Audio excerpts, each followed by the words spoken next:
That is correct, sir. Something you've been calling for quite some time.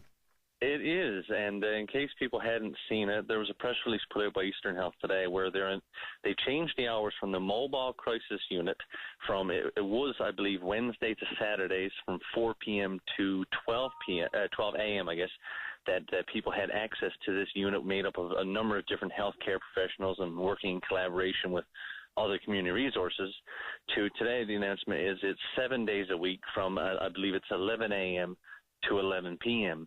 Now, that's something, again, I spoke about in the past, saying, look, it's absolutely ridiculous to think that if somebody has a mental health crisis, that they better hope it's on Wednesday to Saturday, because if it's on a Monday, there's no access. I mean, there's no other part of healthcare that we treat like that, and that's the problem with mental health, is that we haven't been treating it with as much importance, or I guess in many ways common sense, as we need to be. And I do believe today's announcement by Eastern Health is obviously a step in the right direction. It's not where we need to be yet. We need to get farther, but to me, when we've done this here, this is a step in the right direction. I'm glad to see Eastern Health is moving forward with it. Yeah, they've done a couple of positive things recently, this one being one of them, but also the single number that you can call to get access to a variety of services. They seem to be listening and making some changes, and obviously this comes with a cost. We don't know exactly what it is, perhaps, but more personnel required to keep the mobile crisis line open for longer. Yeah, I mean, and certainly there's a cost, and then I'm sure we'll get an opportunity to see that, especially when we get into the budget process and estimates. And that's I guess the question is, we know these things cost extra money, but in some cases it may not be a question of funds, but it might be just how we expend those funds that are already there. And we're hearing that in a number of different areas of healthcare. You talk to the professionals, and they're not saying, look, we need more money. They're saying we need to spend it smarter. We need smarter spending when it comes to healthcare. And I will give Eastern Health a lot of credit here. They've taken steps in the last little while to show that this is a big issue for them, as it is for us all.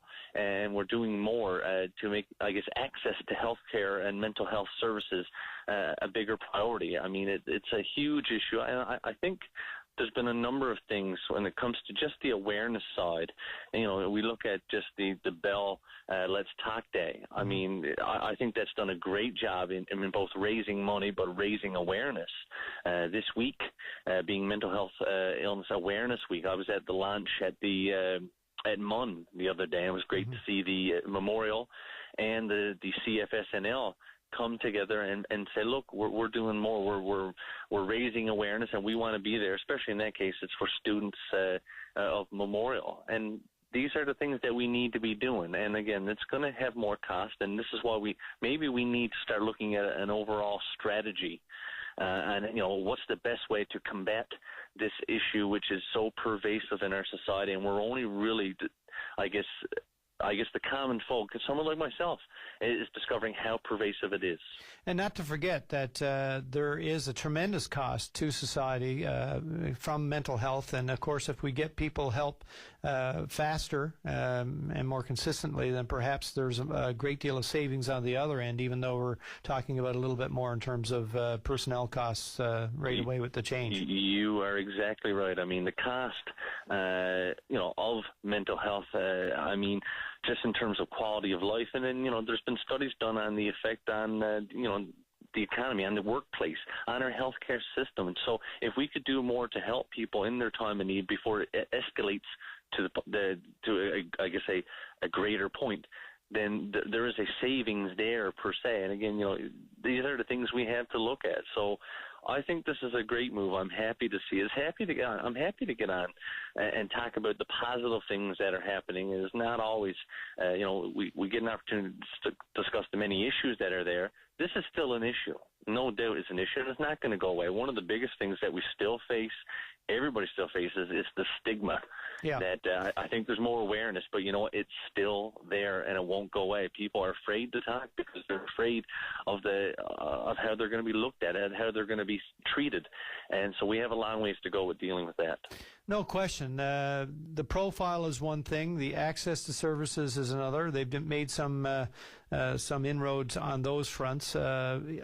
suppose, I imagine the stigma is being affected as well and lessened through all of this effort and activity. But what's the next big thing that we need to do? What's the next area to put some focus and to make some changes in? Well, it's hard to pinpoint a specific, I would say. I do think there's a need for an actual mental health strategy, an overarching strategy that takes it all in so that we can better maybe have a look at how we better focus our efforts and our financing, our the financial side of it, to make sure we cover it all. There's so many different pieces to this, and it's hard to say a specific part now. Like the mobile crisis unit is one there, and there's still work to be done there. I mean, when we talk about that, there's still, and we've seen cases where, again, the RNC is tied into this, but one of the things that came up in a report a number of years ago is we don't need, when these situations happen, to have RNC cars showing up at these places where there's a mental health crisis going on. And again, and that's only contributing and I guess escalating the problem. So we're seeing this effort now amongst the different agencies, not just your Eastern Health and your health boards, but your RNC and your RCMP. So we're seeing that greater cooperation, but I think we need to sit back and look at the whole and say, we do need an actual strategy. I don't believe we've had one. I was actually looking at press releases from 10 years ago when the PCs were in opposition calling for a strategy. I don't think we've seen that since that time. I've asked for it in the House and been told there was no need. So I think that's one of the bigger things, is to step back.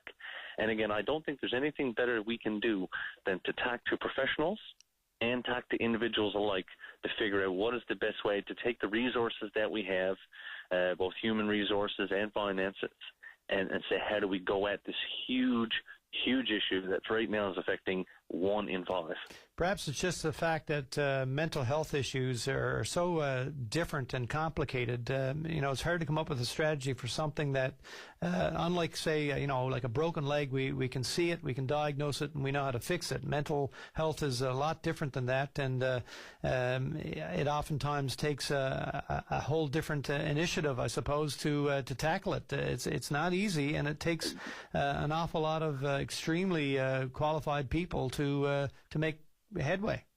Again, I'm 100% on board with you there. I think it's harder for us sometimes to acknowledge maybe things that we can't see, as opposed to, when you look at an injury that you can actually see right there, a broken leg or arm in a cast, you see the problem and you understand it. But when you can't see it, and when people look, and again, I'm using air quotes here, normal, then it's so hard for us to maybe acknowledge it and understand it.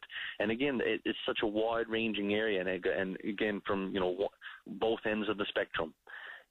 So that's one of the big things that comes with this situation is our trying to understand it, acknowledge it, and getting that word out to everybody. I think we are on the right track. I mean, I believe society as a whole is moving faster towards it, but there's still work to do, and this is what's happening. I'm sure, as someone who's on the radio every day, you're hearing more of these conversations now than you heard even a year ago or the year before that. I think you're right there, absolutely. Well, listen, this is a great step, and perhaps we'll have more positive things to discuss in the near future. In the meantime, I thank you for your time. Thanks so much, and have a great afternoon. You too. All the best. Take care.